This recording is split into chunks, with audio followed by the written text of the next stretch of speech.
Tes tes tes tes. Hai, aku Dendi dari podcast Rehat Sejenak. Terima kasih ya sudah berhenti sebentar. Aku harap kalian merebahkan badan juga mendengarkan. Akhirnya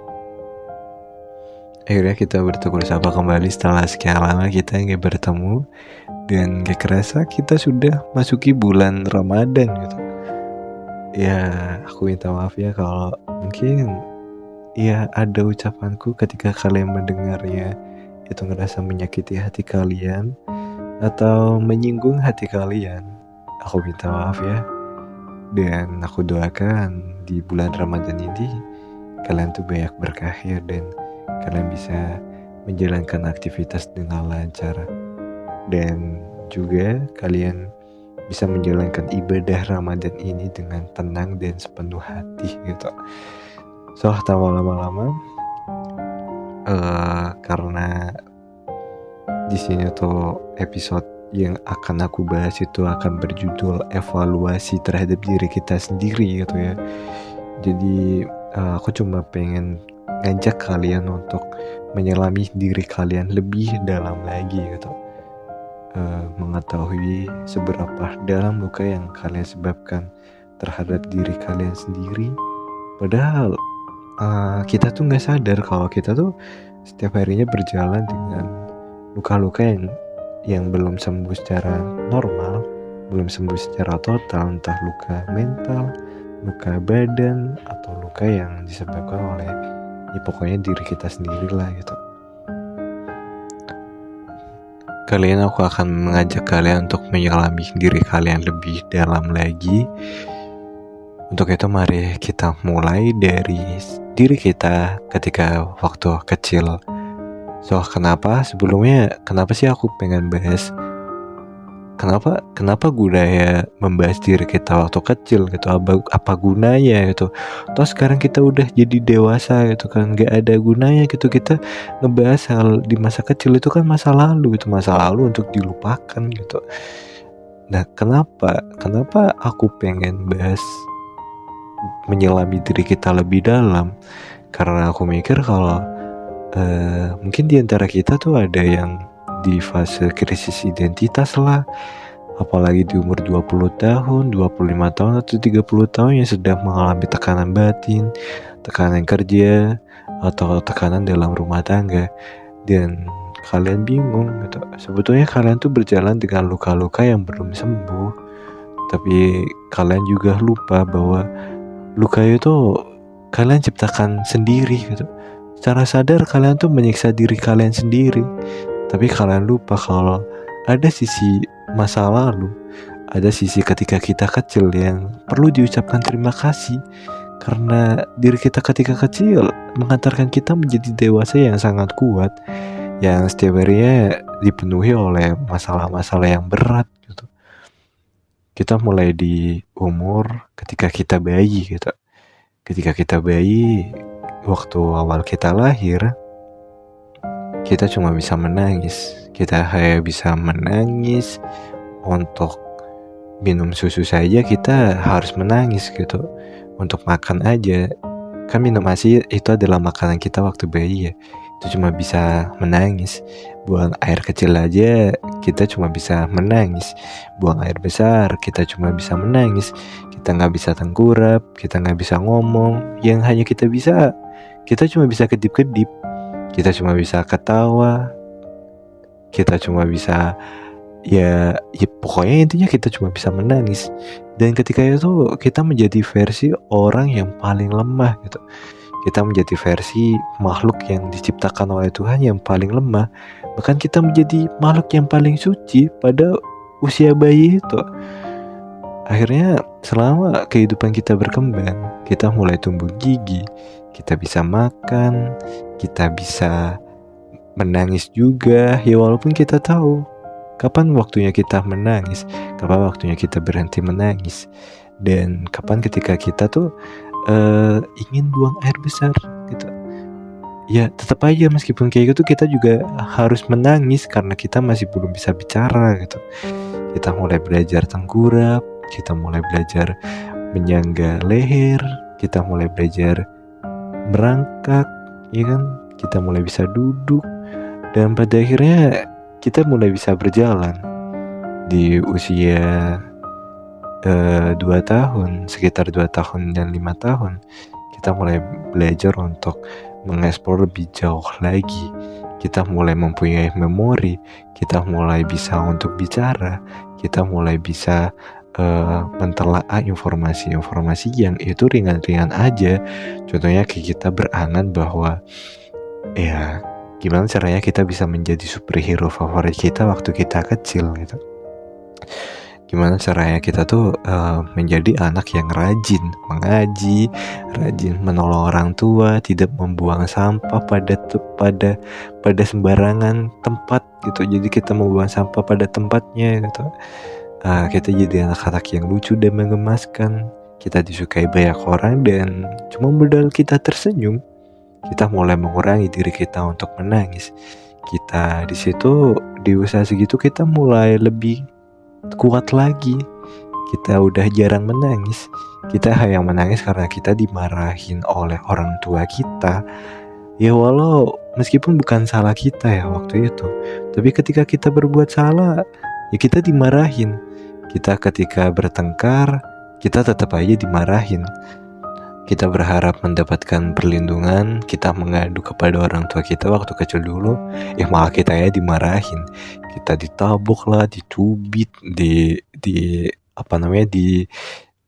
dipukul pakai sapu lah. Akhirnya dari situ kita belajar lebih kuat lagi di usia berikutnya gitu. Tapi kita nggak pernah menyalahkan diri kita sendiri waktu itu. Yang hanya kita tahu gimana caranya kita bisa main, gimana caranya kita bisa dapat uang saku buat jajan, gimana caranya kita, ya pokoknya yang kita pikirkan hanyalah main gitu. Akhirnya kita masuk lagi di usia 8, 9, 10 tahun. Di sini kita mulai lebih sedikit mengerti lah konsep hidup itu kayak gimana gitu. Konsep menghargai seseorang, tata krama, aturan, cara bicara dengan baik dan jelas, cara menghormati guru, cara mencari teman itu kayak gimana. Kita mulai bisa mikir di situ. Tapi tetap aja ketika kita jatuh, kita dilarang untuk menangis karena yang dipikir oleh orang tua kita atau orang terdekat kita bahwa kita udah menjadi dewasa gitu. Kita udah lebih berkembang lagi daripada usia 5 tahun yang lalu. Kita udah mulai bisa menahan rasa sakit itu. Tapi yang kita pikirkan cuman itu adalah bermain. Tapi ya kurang lebih mungkin diantara kalian ketika kalian masih anak-anak, kalian tuh udah dikekang lah oleh orang tua kalian gitu.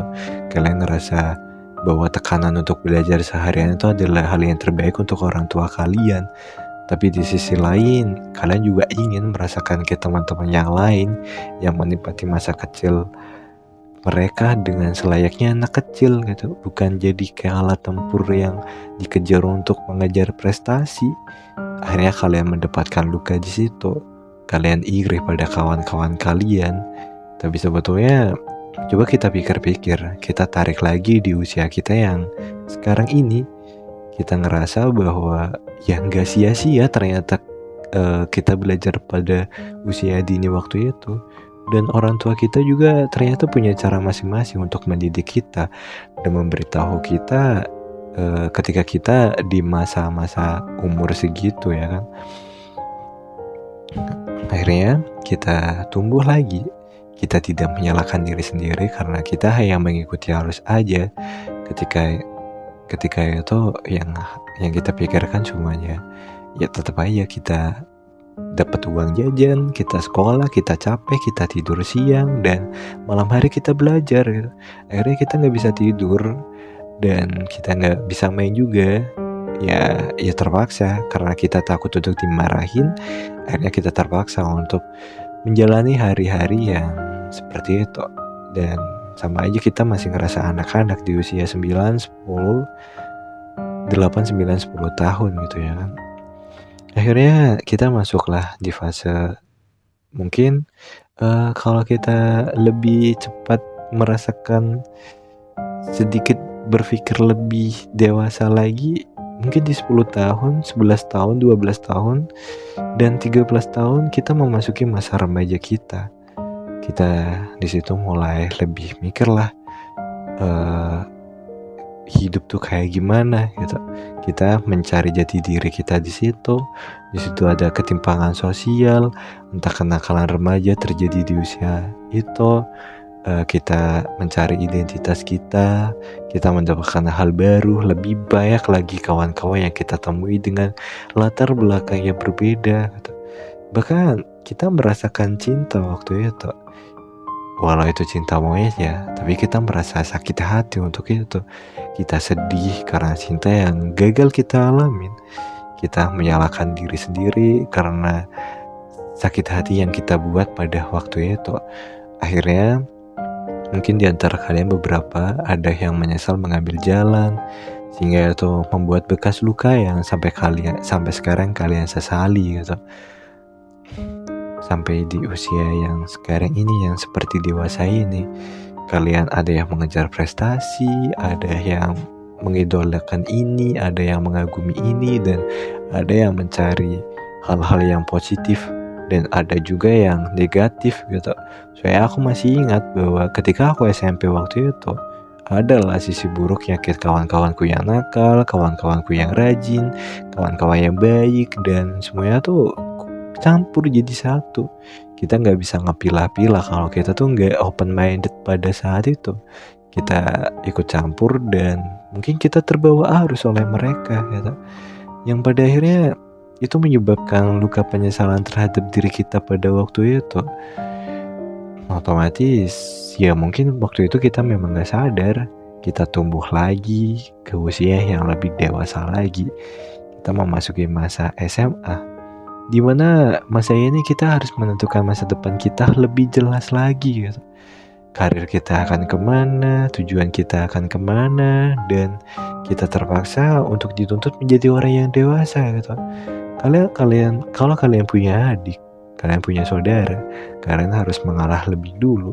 Apalagi kalau kalian adalah anak pertama, dan parahnya lagi kalian adalah perempuan. Ya terlepas perempuan atau laki-laki ya, mungkin perjalanan hidup kalian itu adalah mengusahakan adik-adik kalian menjadi orang yang lebih baik gitu. Apalagi kalau kalian tercipta menjadi orang yang gak enakan gitu. Disinilah kalian diuji gitu. Kalian bingung harus menjadi seperti apa. Ya oke lah, di situ ada masa yang namanya cinta abu-abu. Cinta budi abu-abu. Dimana kita mendapatkan cinta yang paling romantis. Tapi bukan berarti cinta yang kita temui di masa itu adalah jodoh kita. Kita masih mendapatkan sakit hati oleh konflik yang terjadi waktu itu. Belum lagi ditambah tekanan dari luar yang menuntut kita untuk menjadi dewasa, menuntut kita untuk berpikir lebih jauh lagi. Padahal kita tuh masih belum terpelajar gitu. Kita masih belum teredukasi secara utuh, tapi kita terpaksa untuk mengejar sesuatu yang belum ranah kita gitu. Akhirnya kita merasa harus cepat-cepat untuk menjadi orang yang seperti itu dan terlihat baik, terlihat dewasa. Padahal kayak inner child kita tuh masih beronta-ronta. Kita masih pengen bermain dan hahihi gitu. Sampai udah kerasa akhirnya kita mendekati di hari kelulusan kita. Kita mulai persatu. Mungkin kita putus dengan pasangan kita lebih terbuka lagi untuk mikir masa depan mereka. Atau mungkin konflik hal-hal yang dalam tanda kutip, hal-hal yang terjadi akibat kenakalan remaja pada masa itu terjadi di kehidupan kalian. Akhirnya mengukir luka baru lagi, luka lama belum sembuh, dan kalian hanya berjalan untuk mengikuti waktu setiap harinya. Setelah itu kalian lulus ke jenjang yang lebih serius lagi, jenjang yang lebih tinggi lagi, di mana kalian sudah berusaha semaksimal mungkin selama 12 tahun kita belajar untuk mempertaruhkan segalanya dengan kertas ijazah. Ya, kalau kalian melanjutkan ke jenjang yang lebih tinggi lagi, kalian memutuskan untuk berkuliah. mengambil jurusan apa favorit kalian, ada yang dipaksa orang tua kalian, dan ada yang terpaksa mengorbankan mimpi-mimpi mereka demi hal yang harus dikorbankan untuk lebih baik lagi. Dia harus bekerja dan tidak kuliah, dia harus menafkahi keluarga dia yang serba kekurangan, dia harus mengganti tulang punggung keluarga dia, dan ya pokoknya dia mengesampingkan apa yang dia inginkan, tapi memprioritaskan apa yang sebetulnya ini bukan ranah dia, tapi dia merasa bertanggung jawab untuk itu. Pada akhirnya luka-luka itu mulai tertumpuk dan kita mencapai titik di mana usia 20 tahun adalah usia yang sangat krusial untuk diri kita sendiri gitu. Kita mulai krisis identitas. Kita sering overthinking setiap malam. Luka-luka lama yang kita sesalinya tuh kembali lagi di usia kita yang sudah matang ini gitu. Semuanya bercampur menjadi satu. Semuanya campur aduk. Dan kita sendiri akhirnya kebingungan untuk mengambil keputusan. Dalam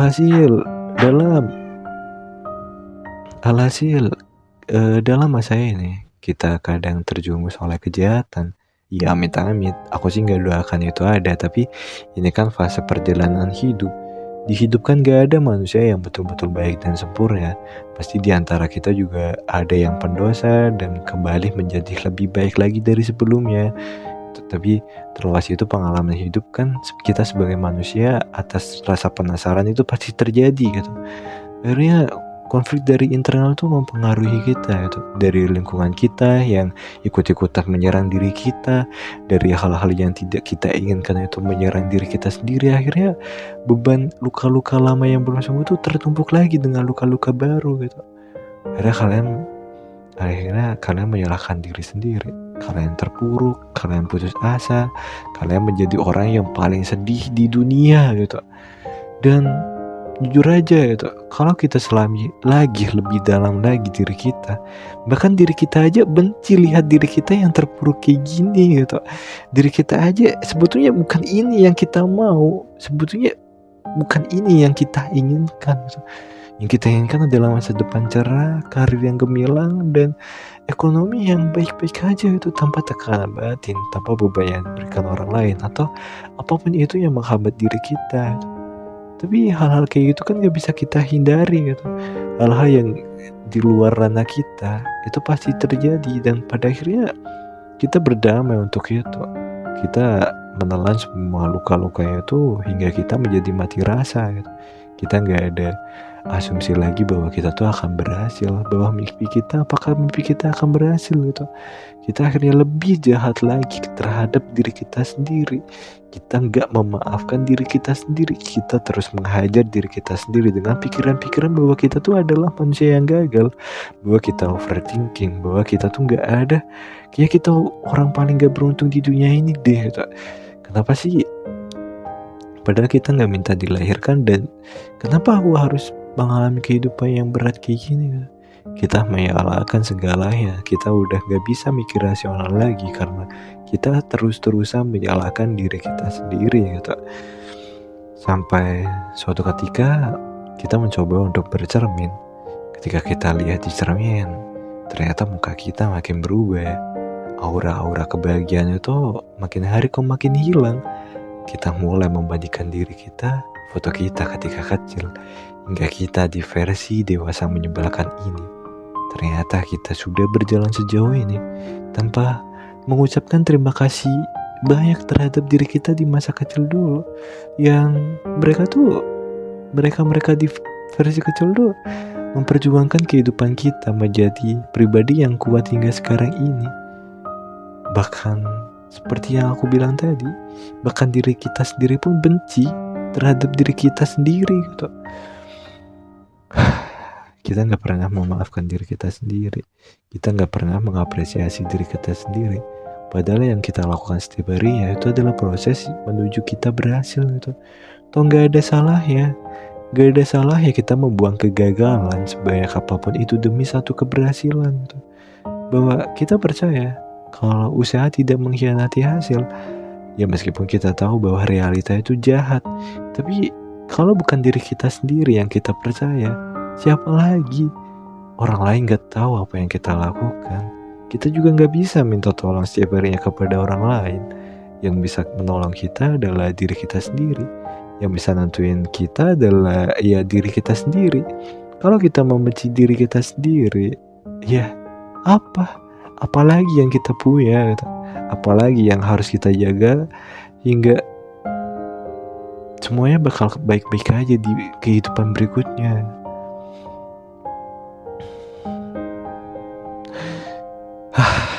Memang capek jadi manusia. Kita berusaha merasa aman, tapi keamanan itu gak pernah kita dapatkan. Kita berusaha baik-baik aja, tapi luka-luka dari orang lain itu tersumbang secara tidak langsung akhirnya kita dapatkan gitu. Kita mulai membenci orang yang menyebalkan setiap harinya kita bertemu. Kita akhirnya membenci mereka. Kadang ilusi terbesar yang kita ciptakan adalah overthinking kita setiap malam bahwa kita tuh adalah manusia yang gagal. Tapi kenapa aku ambil dari evaluasi? Ya, kita harus mengevaluasi prosesnya. Memang berkali-kali aku selalu bilang kalau yang dievaluasi itu bukanlah hasil, tapi proses. Karena proses yang menentukan seberapa baik hasil kita. Kalau hasil kita jelek ya yang dievaluasi prosesnya bukan hasilnya gitu. Nah sama, bagian diri kita ketika kecil hingga besar, yang kita evaluasi adalah prosesnya dari kita kecil hingga menuntun kita menjadi dewasa yang kayak gini secara sadar. Siapa yang sebetulnya salah itu? Apakah takdir atau diri kita sendiri gitu? So coba deh kalian selami diri kita lebih dalam lagi. Kalian lebih memeluk diri kalian, menyembuhkan luka-luka yang belum sempat sembuh itu untuk terobati lagi gitu. Kita lebih menyayangi diri kita sendiri, dan semua luka itu semua ada tempatnya masing-masing, dan semua luka juga wajib disembuhkan. Kalian tidak lemah. Aku percaya bahwa siapapun yang dengerin ini, siapapun yang ngerasa bahwa mereka sendirian dan sedang punya masalah, aku percaya bahwa kalian adalah pribadi yang paling kuat. Aku adalah saksi untuk itu, dan kalian yang sedang berjuang untuk kehidupan kalian itu, aku doakan semuanya cepat selesai dan menemukan jalan keluarnya.